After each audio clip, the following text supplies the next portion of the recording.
In 2020, the US government went to great lengths to expel two things from the country: COVID-19 and people. But the people part isn't out of the ordinary. Unethical policies that persecute migrants under criminal convictions for attempting to enter a country illegally have existed for decades. But more recently, these policies have been implemented under the guise of a public health measure. A public health measure that has done anything but promote wellness. Take Amanda, for example, 21 and pregnant, on her first attempt across the border to seek asylum due to the prevalence of sexual and gender-based violence occurring against women in El Salvador. On her first attempt to enter the US, she was instantly denied entry and sent to a shelter in Mexico. While staying in a shelter, one day, men with guns approached her and many other women and told them to get in a vehicle. She was kidnapped by a cartel and kept in horrendous conditions for weeks, until one day she was finally able to get out. On her second attempt to enter the US, she was successful. On the other hand, take Luis, who after being denied entry was beaten by police officers in front of his children and also sent to Mexico, where he feared leaving his shelter due to the safety of himself, his children, and their belongings. It is unknown what the outcome of his future attempts at asylum were. Both Amanda and Luis's stories are attributed to one policy that since the beginning of the pandemic allowed 2.5 million migrants to be expelled, either back to their home countries which they had fled out of fear of their safety or persecution, or into Mexico, where they faced further humanitarian violations on the streets and in shelters. This policy, known as Title 42, is a provision under the Public Health Service Act of 1944, which permits border officials to quickly expel migrants in order to prevent the spread of communicable or infectious diseases. But Title 42, although created in 1944, had not been invoked until the Trump administration in 2020. However, the application of Title 42 among different Latin American nationalities is not applied equally, regardless of what they seek asylum for.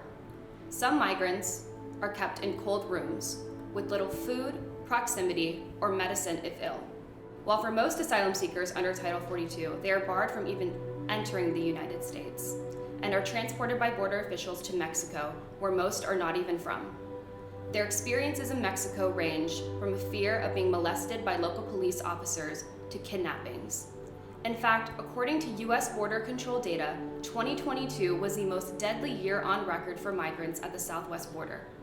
Luis and Amanda are only two of the 13,480 reports of rape, murder, torture, kidnapping, and other violent attacks against migrants expelled from the US since Biden took office. Let's take a second to reflect. Unfair border policies and practices have existed for so long that the brutal treatment of Latin American asylum seekers at the Mexican border is almost expected or considered the norm. So what makes Title 42 stand out from other immigration policies, and why do we need to pay particular attention to this one? But it's precisely that point. Title 42 is not an immigration policy. Title 42 claims to be a public health measure, but it simultaneously undermines its purpose by exacerbating health inequities for asylum seekers. We are denying public health to thousands of individuals and still calling it a public health measure. A policy intended to keep viruses out of the United States and protect individuals in the US has not stopped the US from being the country with the highest COVID-19 rates compared to the countries Latin American asylum seekers are arriving from. This weaponization of public health is dangerous because it negates the current border crisis issue at hand and is a clear attempt to try and get asylum seekers not to cross the border by depriving them of primary health care needs through violent measures and instant expulsion that is selectively applied for some and not for others. If this issue was examined from an actual public health perspective, not only would better care and support to asylum seekers be given at the border, but public health professionals would be able to have a voice in the matter, given that the government did not listen and continues not to listen to public health professionals' opinions on Title 42.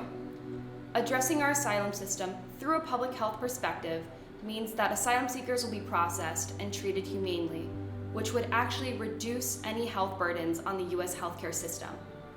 We have the potential to do better, and we have the public health measures to do so. Such measures could have even taken the form of testing those at the border prior to hearing their asylum case, not expelling them, or holding them in unsanitary conditions that are making their health issues worse. Or like Louise and Amanda, send them to Mexico to fall victim to the same violence they attempted to escape from. We are currently entering an unprecedented time, not only because of Title 42's ambiguous application, but its tentative removal in May of 2023 has yet to be solidified, given that the Supreme Court ruled against its removal in December of 2022. But even so, it is unclear what will happen once we return to evaluating asylum seekers as we did before the pandemic, as there have been no attempted alternatives to evaluate our border practices. Instead, we continue to put one-size-fits-all interventions on a multifaceted issue. But the real problem at hand is the US government's refusal to address the current border crisis and instead implement racist policies under the premise of public health. Louise and Amanda are not the problem. Asylum seekers are not the problem. It's the way we treat them that's the problem. Thank you.